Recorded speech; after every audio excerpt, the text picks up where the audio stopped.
देखें बेटा, आज आज हम पढ़ने जा रहे हैं वो है हाइब्रिडाइजेशन। सही है, hybridization of orbitals and the shape of molecules.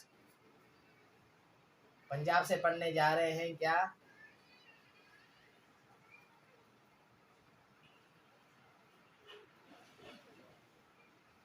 Hybridisation of orbitals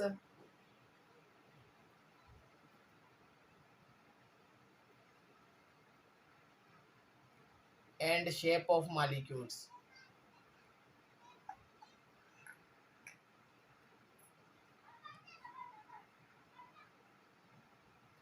तो hybridization of orbital and the shape of molecules आज जो है हम पढ़ने जा रहे हैं। तो हाइब्रिडाइजेशन क्या होती है? हाइब्रिडाइजेशन होती है कॉम्बिनेशन ऑफ, हाइब्रिडाइजेशन को हम क्या कहते हैं? हाइब्रिडाइजेशन को हम कहते हैं combination of different orbitals, combination of different orbitals of different shapes and of different shapes to form a new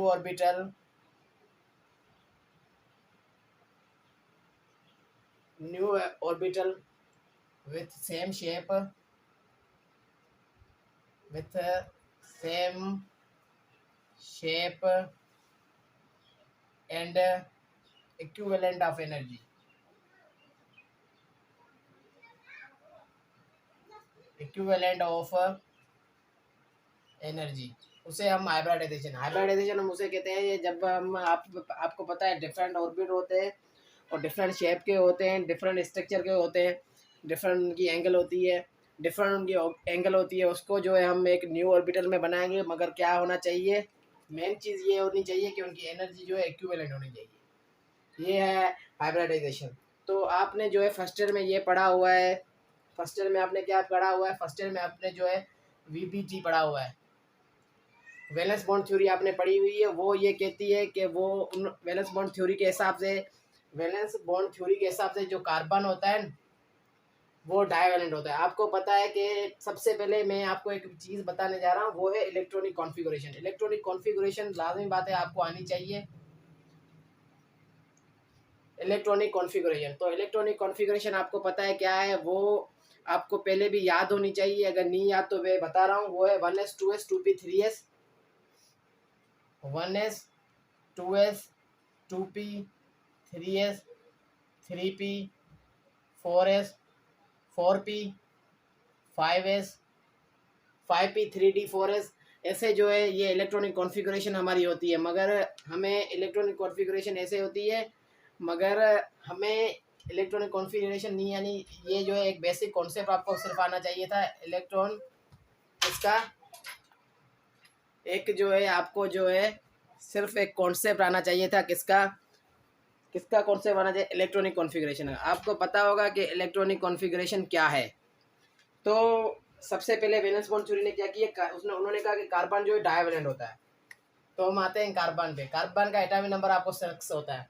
आपको शेल भी पता होने चाहिए, सब शेल भी पता होने चाहिए, K11 क्या होता है, SPDF क्या होता है, ये पता होना चाहिए। उसके बाद आपको हाइब्रिडाइजेशन समझ में आएगी। वो हमने फर्स्ट ईयर में पहले ही पढ़ लिया था कि क्या होता है, S होता है, P क्या होता है, सब शेल्स होते हैं। P में कितने इलेक्ट्रॉन ऑर्बिटल्स होते हैं? P में 3 ऑर्बिटल होते हैं, SPD, सॉरी P में जो है PX PY PZ होते हैं, या PZ जिसे हम कहते हैं। तो कार्बन डाइवैलेंट होता है। कार्बन की जो इलेक्ट्रॉनिक कॉन्फ़िगरेशन करेंगे 1s2 2s2 2p6, 1s2 2p 2s2 2p6, और सॉरी 2p2 2p2। तो आपको ये पता है कि कार्बन, तो इन्होंने क्या किया आपको पता है? हमेशा हम जो है बॉन्ड किससे बनाते हैं? बॉन्ड हम बनाते हैं वैलेंस बॉन्ड से। वैलेंस इलेक्ट्रॉन जितने होंगे उनमें से हम जो है बॉन्ड बनाते हैं। तो कार्बन के पहले एटॉमिक नंबर के हिसाब से जो है पहले शेयर के में 2 आएंगे, एल में जो है 4 आते हैं, के में 2 आते हैं, एल में जो है 4 आते हैं। तो आप देखें जो है क्या बॉन्ड हम जो है वैलेंस से, वैलेंस जो हमारे पास इलेक्ट्रॉन होते हैं उससे हम बॉन्ड बनाते हैं। तो कार्बन के वैलेंस जो ये दोनों है। तो आपने अफवाह भी रूल पढ़ा हुआ है। अफवाह रूल ये कहता है कि पहले हम सबकी एनर्जी भर लेंगे, उसके बाद अगर कोई इलेक्ट्रॉन बचता है तो फिर उसको अलग अलहदा है, फिर उसको अलहदा इलेक्ट्रॉन से फिर जो है उन्हें जो है बनाएंगे। तो ये अफवाह रूल कहता है। मगर ये जो है इसने पहले सबसे पहले वीपीटी ने ये कहा कि ये जो है कार्बन डाइवैलेंट होता है। मगर आपको पता है कार्बन क्या होता है, कार्बन टेट्रावैलेंट होता है। तो दूसरी ये क्या थी, ये ग्राउंड स्टेट की कॉन्फ़िगरेशन थी।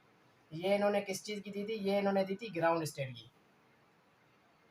पंजाब के बुक में से लिखा हुआ है, मैंने पंजाब में से जो है पंजाब के बुक से ही आपको पढ़ा रहा हूँ। अब आते हैं एक्साइटेड स्टेट पे। एक्साइटेड स्टेट पे आने से पहले एक्साइटेड स्टेट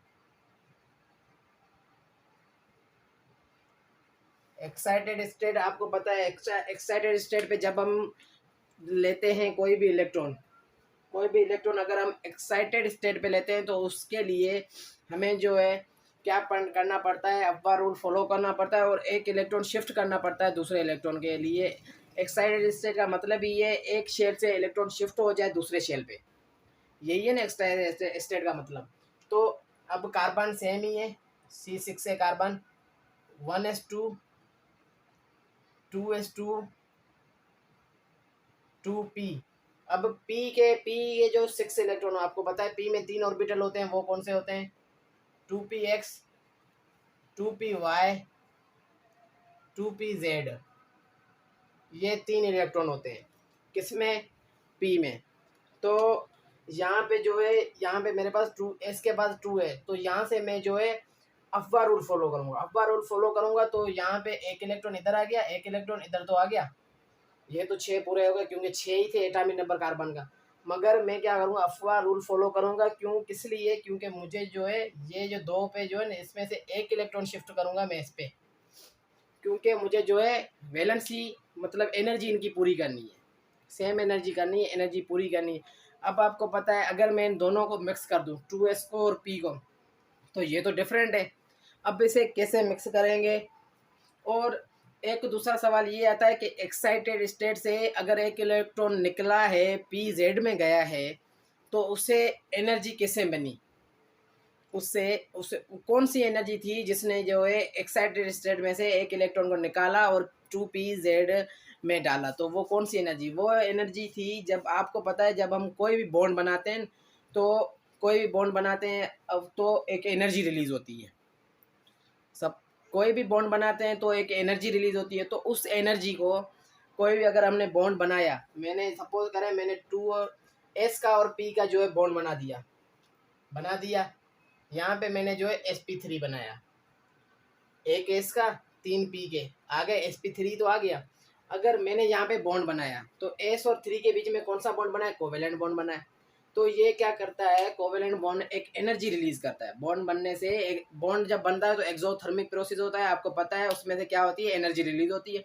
तो जो वहाँ से जो एनर्जी रिलीज होती है तो वो एक्साइटेड स्टेट पे आके ये इलेक्ट्रॉन एस के इलेक्ट्रॉन को रिलीज करवाती है जेड तक। तो ये सवाल भी पंजाब में लिखा हुआ है, ये एक स्पेशल सवाल है, ये भी पूछा जाता है।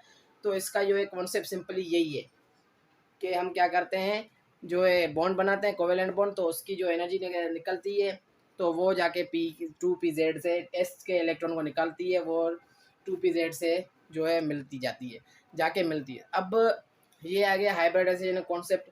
वीपीटी थी नहीं, वीपीटी का जो एक्सटेंड फॉर्म था ना वो था हाइब्रिडाइजेशन। वीपीटी जो है सही डिफाइन नहीं कर सकती थी इसको, तो उसको जो है हमने एक्सटेंड किया, मतलब उसका सेकेंड फॉर्म एनालॉगस फॉर्म था वो था हाइब्रिडाइजेशन। तो हाइब्रिडाइजेशन ने बिल्कुल जो है बिल्कुल सही तरीके से हमने जो है सीखा हाइब्रिडाइजेशन। अब हाइब्रिडाइजेशन के हम टाइप्स पे आते हैं, कौन से टाइप है आपको पता है, sp3 sp2 और sp जो है सिर्फ sp। तो हम आज सिर्फ sp पे आते हैं, sp3 पढ़ेंगे, सुबह हम sp2 और sp पढ़ेंगे। तो sp3 पे आते हैं। अब आपको पता है किस पे आते हैं हम, अब हम आते हैं sp3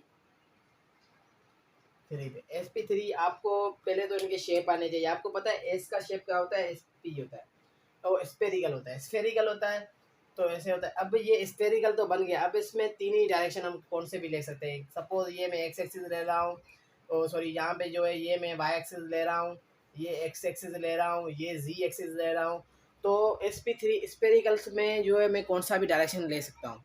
और पी का आपको पता है डम्बेल होता है, पी का जो स्ट्रक्चर होता है वो डम्बेल होता है, वो आपको पता है। वो कैसे होता है, 2px का स्ट्रक्चर जो है, सपोज करें मैं ऐसे ले रहा हूँ, सही है। 2px का स्ट्रक्चर जो है मैं ऐसे ले रहा हूँ, 2px। 2py का स्ट्रक्चर जो है, 2py का स्ट्रक्चर जो है मैं ऐसे ले रहा हूँ, 2pz का स्ट्रक्चर जो है मैं ऐसे ले रहा हूँ।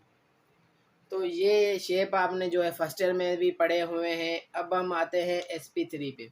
तो sp3 को जो है हमें क्या करना है, 4 एटम तो मिलाने हैं, मगर क्या हो वो इक्विवेलेंट हो, क्या हो वो 4 एटम जो हमें बनाने हैं सेम मॉलिक्यूल के, सेम शेप के, वो 4 एटम क्या हो वो बनेंगे। ऐसा ही मिक्स करना है इन तीनों को, मगर उनकी क्या है, एनर्जी भी सेम होनी चाहिए, शेप भी सेम होना चाहिए, एट्रॉपिक ऑर्बिटल। तो हम क्या करते हैं, हमने अफवाह प्रिंसिपल फॉलो किया, सही है, आपको पता है अफवाह प्रिंसिपल फॉलो किया। अब sp3 की हम स्ट्रक्चर बनाते हैं। तो sp3 की स्ट्रक्चर बनाने के लिए मुझे क्या करना पड़ता है, यहाँ पे देखें आप, यहाँ पे मैंने एक बना दिया, सही है। सपोज करें यहाँ पे ये एस है, ये एस आ गया, इधर इधर देखें ये पी आ गया, ये पी एक्स आ गया, ये पी वाई आ गया, ये आ गया पी जेड। तो ये क्या बन गई, sp3 की स्ट्रक्चर बन गई। अब ये जो स्ट्रक्चर है ना, पहले ये जो स्ट्रक्चर है ये आपको पता है ये इक्विवेलेंट स्ट्रक्चर मैंने बनाई है। ये इक्विवेलेंट स्ट्रक्चर मैंने सही थोड़ी नहीं बनाई है, मगर जो है आपको जो है समझने के लिए काफ़ी है कि कैसे इक्विवेलेंट स्ट्रक्चर बनती है। सही नहीं बन रही मुझसे स्ट्रक्चर, मगर ये जो स्ट्रक्चर आप सपोज करें ऐसे ही होती है स्ट्रक्चर sp3 की। तो इसमें इक्विवेलेंट क्या हो, इस इक्विवेलेंट को उन्होंने कैसे डिफाइन किया, उन्होंने ऐसे डिफाइन किया कि यहाँ से जो यहाँ से देखें तो इन तीनों की जो है बॉन्ड एंगल बिल्कुल सेम आ रही थी। वो कौन सी आ रही थी, 109.7 या 0.8 इतनी आ रही थी, सेम स्ट्रक्चर 1.09.5 आ रही थी। तो इन्होंने क्या किया, ये ट्रायगोनल प्लेनर है, ट्रायगोनल है, तो इन्होंने इनका नाम दे दिया टेट्राहेड्रल। इनकी जियोमेट्री इन्होंने क्या दे दी, इनों की जो है जियोमेट्री इन्होंने दे दी टेट्राहेड्रल। तो ऐसे बना sp3 का स्ट्रक्चर। और इन्होंने क्या किया, एग्जाम्पल सबसे पहले लिया मीथेन का, CH4। मीथेन का एग्जाम्पल इन्होंने कैसे लिया, इन्होंने ऐसे लिया कि मीथेन के जो थे इन्होंने लिए चार जो है चार कोना लिए इन्होंने, सही है। तो सबसे पहले मीथेन को हम देखें कैसे बनाते हैं। अब हम मीथेन को देखें आप कैसे बनाते हैं। तो ये ले लिया मैंने कार्बन। अब पी के कितने थे, पी के 3 थे, आपको पता है। अब वो मैं ऐसे बना रहा हूँ। ये देखें आप, ये बन गया बाई एक्सिस पी का,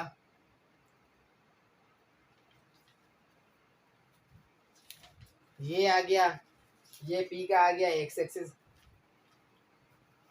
ये पी का आ गया जेड एक्सिस, और ये पी का क्या आ गया, ये आ गया पी का x axis Z axis F है।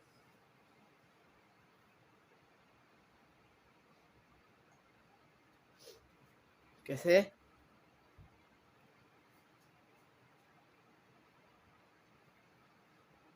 ऐसे जो है कार्बन के जो है हमने 4 स्ट्रक्चर बनाई, एक एस का बनाया और 3 पी के बनाई। तो इनसे क्या किया हमने, जो है हाइड्रोजन को अटैच किया।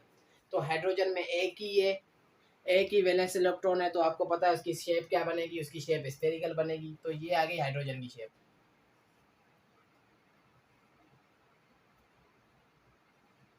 तो ऐसे उन्होंने किया था डिफाइंड sp3 को। और इसने इथीन का भी एग्जाम्पल, इथेन का भी उन्होंने लिया था, जो है वो क्या लिया था, वो पैरेलल शेप को उन्होंने क्या किया, वो भी ऐसे ही बनाया था कि यहाँ पे एक कार्बन था, ये आपको पता है 3 कार्बन, ऐसे थी इथेन की स्ट्रक्चर कैसी थी, CH3 तो ये क्या कितने आ गया, CH3 से ये 3 आ गया।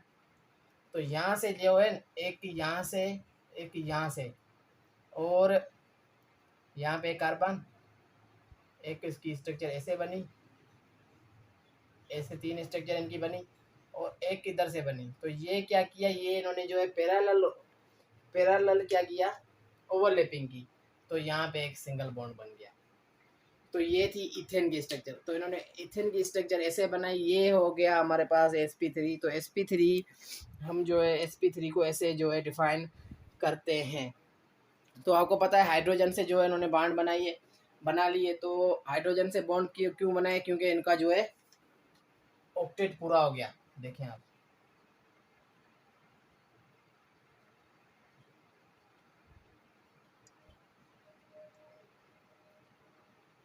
ये देखें, ये हाइड्रोजन का, सॉरी कार्बन का जो है ऑक्टेट पूरा हो गया, और हाइड्रोजन का डुप्लेट पूरा हो गया। और आपको आप अब इस चीज़ पे आते हैं कि आपको कैसे पता चले, आपको कैसे पता चले कि ये कार्बन जो है sp3 स्ट्रक्चर दिखा रहा है, ये sp2 दिखा रहा है, या sp दिखा रहा है। तो उसके लिए मैं आपको एक मेन ट्रिक बता रहा हूँ। वो ये, सपोज करें मीथेन ले लें आप, मीथेन ले लें, ये कार्बन, एक हाइड्रोजन, एक हाइड्रोजन, हाइड्रोजन।